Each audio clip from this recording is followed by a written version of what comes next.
One of the apps I've relied on every single day for years just stopped existing. MacUpdater officially went end of life on January 1st. I'm probably more OCD than most when it comes to keeping my apps up to date, and this is the tool I trusted to handle that. So I've been scrambling a bit, trying to find a replacement. Think I may have found one, but it's still in beta. Let me show you what I've been testing.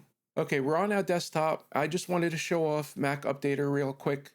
Like you said, there's not a whole lot to it. It looks like a utility app, but it worked well. It worked very, very well. It showed you what applications are outdated, and these always seem to line up really good. As of January 1st, 2026, they are not updating it anymore or maintaining their database.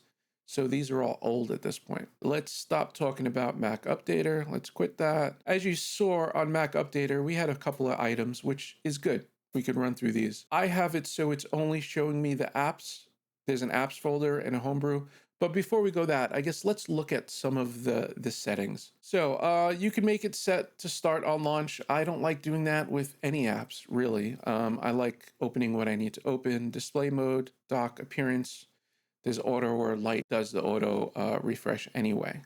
I don't leave it open. I open it when I want to. There's an enhanced logging for troubleshooting and stuff. I haven't really used that yet. Okay, so there's locations, the system location for all the applications for everybody. In updates, this is where the goodies are, right? So find App Store updates with Mac CLI, so it could use terminal basically CLI to make updates. So we have that on.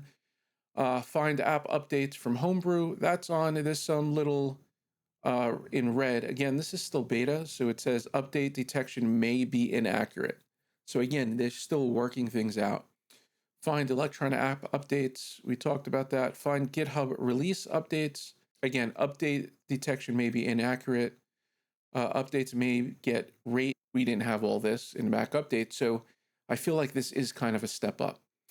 Then we click the apps, show compatible badge. So this is all like listings. So if we look over here, and I turn this on, you'll see, I think we get this little dot right there. Yeah, so it goes away. So again, if I turn it on, it gives you this little dot right here.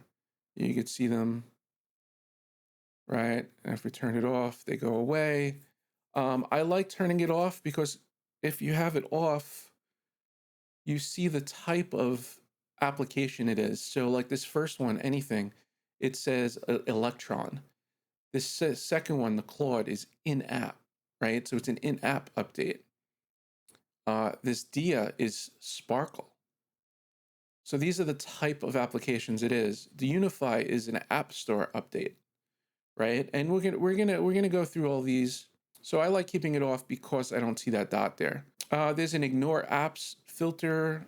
You could show it on or off. Homebrew integration. I have them on. You could clear the caches, permissions. When you go through installing this, you'll be asked for those common permissions that we always do.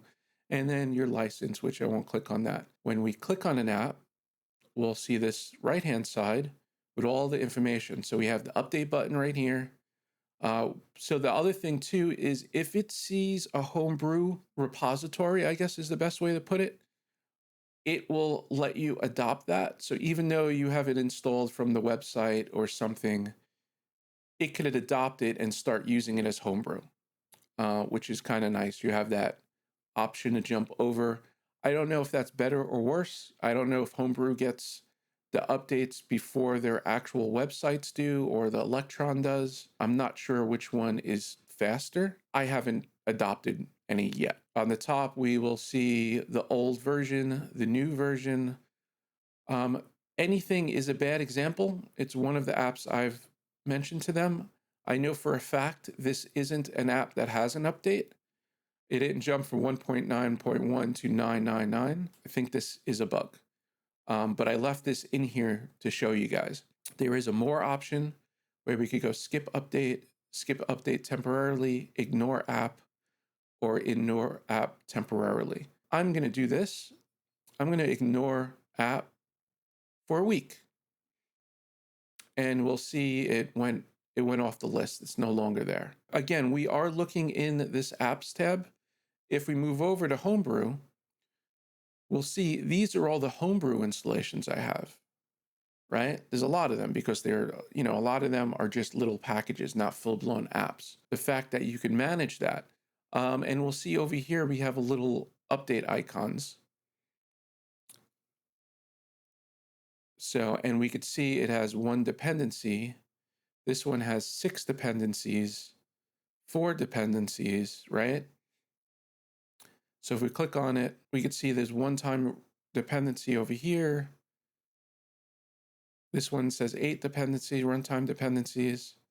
I wish it would tell you the link to what other dependencies it uses, right? But I'm going to come in here and quick and easy, I'm going to click update, and it's saying updating up here. So another nice thing is we have a couple of icons up here. So the gear just brings you to the settings. We saw that earlier. And we got 3 other icons. I'll skip the middle 2 and go to the one on the end first. If we click this, we see a terminal at the bottom, which I think is really cool to see what is going on.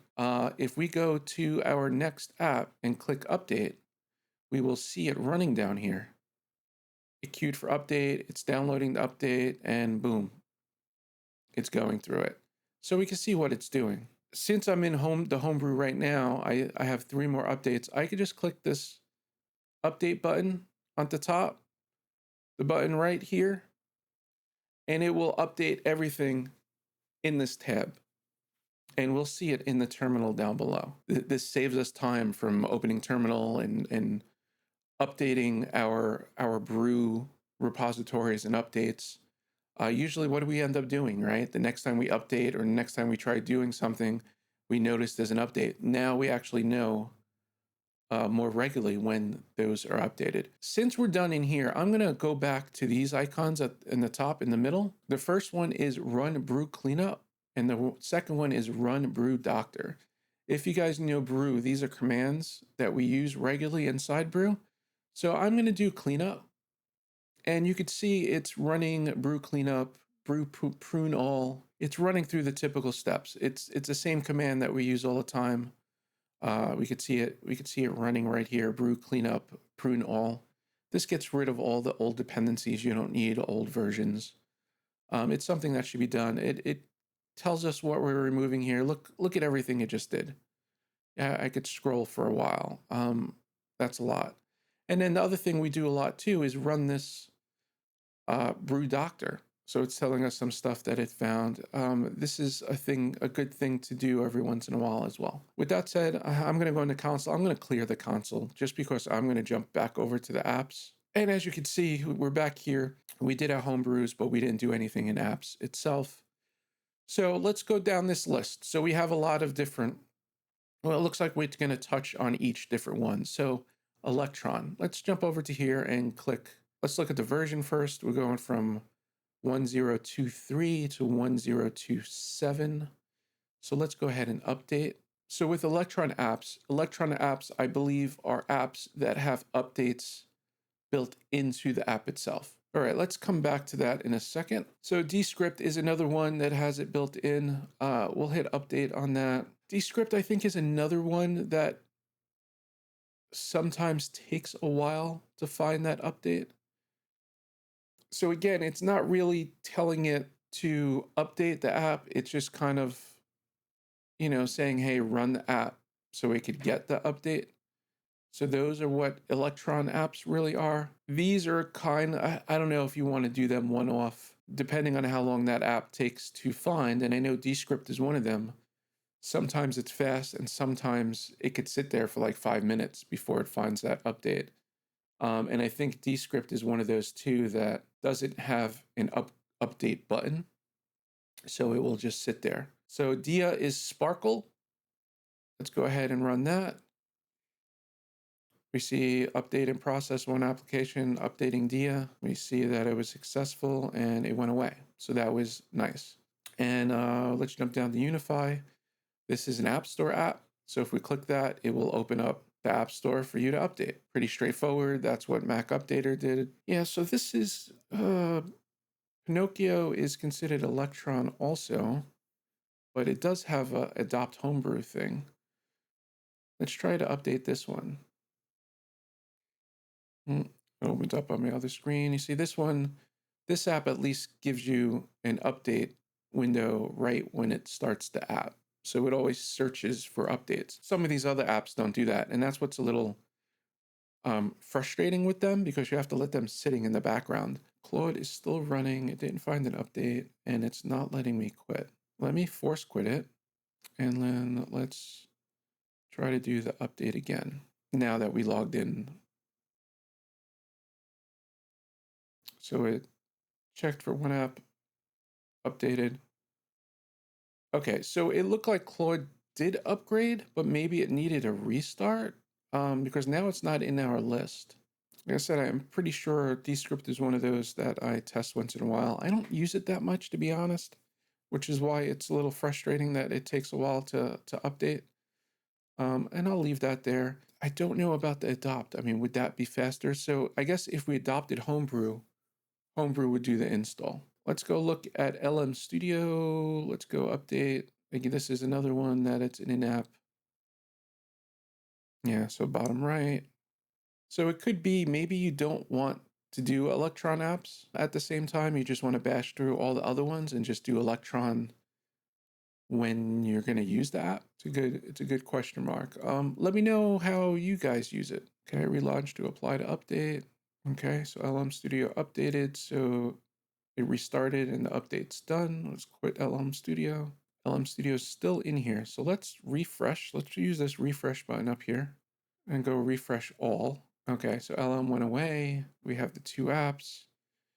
Descript still didn't update. Let's do Nova. I think we clicked on it, but I think I closed it. You could tell which apps I use a lot and which apps I don't due to the updates, right? And not having MacUpdater for, a week. Today's the 7th, so it's exactly a week. Oh, I guess there's a little exclamation point. I don't know if you guys could see that, but I guess that points out to over here, Sparkle updates unavailable. And it's a major update. I believe Nova is an app store app. So update found via Homebrew. Let's see, these actions say skip update or skip update temporarily. That's if we adopt. Okay, for you guys, let's try adopting Descript and trying to update it. So first I'm gonna make sure I have it closed. Let's adopt it. Let's see what that looks like. You see, so this stuff makes me a little weary. This right here, Descript version number here is 114.0.4. We could see it going for 2.115.0 to 114. This makes me not trust it. I'm not going to adopt it, even though I said I was going to do it for you guys. That feels like a big jump. And to me, I feel like it's fake or a bug. That's what I learned from the other app. So I'm going to do what I did with this other one and just say ignore this for a week. Temporarily for 1 week, and hopefully they clean that up. Let's go clear filter list. I think I had them filtered before. So now these are all the apps on my machine, right? If we look at this number right here, 1 means there's only 1 app that's available for update. This is after our ignores, right? It's taking in consideration our ignores. But we have 204 apps installed on this computer, and 1 app has an update. But if we look up here at this little filter button, click on that, what I was doing is scrolling all the way to the bottom to updates. And it shows me the updates of only the apps that have updates. So I kind of like that view the best. You could also come in here and say, maybe ignored, where you could see the 2 apps that we ignored, right? Anything LLM and Descript. Or maybe we want to see, let's see what apps have no update source. I haven't done this. So look at that. This is what MacUpdater was good at, having sources for everything. So just from my computer, out of my 200 apps, there's 55 of them that don't have sources for them. It would be nice to be able to click on these Oh, there is an ad source, so I'm speaking out loud. So what does this look like? Okay, so this is the source is only from Homebrew or GitHub. So if they are on there, you can add a source for there. There is a report a problem. Maybe the idea is we should start reporting these apps. It looks like, oh no, it pulls it up to GitHub. So the report a problem pulls it up right to GitHub, and it logs in and you can report a problem. It'd be nice if they included all that stuff when you click report a problem, or have another button up here to add source or something like that. And then they could vet it and add it to their database. That's what I would like to see, something along those lines, even DaVinci Resolve. So it looks like all the Blackmagic stuff, they're not listing that stuff. Desktop video, even Final Cut Pro, which is interesting because that's in the App Store. Some of these I get, but some of them I don't. So in a nutshell, that was Updatest, my current replacement for MacUpdater. Let me know, have you guys found something else? I've gone through like, almost a dozen apps trying to find something that works. And it doesn't work that good. I mean, in a perfect world, everything would be on the App Store, and we would be good. The world's not perfect. In that case, having an app to manage the database of apps so we could know when new updates are available. I'm probably the odd man out, a little OCD. I like having everything up to date, but hey, that's just me. Let me know your comments down below, and I'll catch you next time. Take care.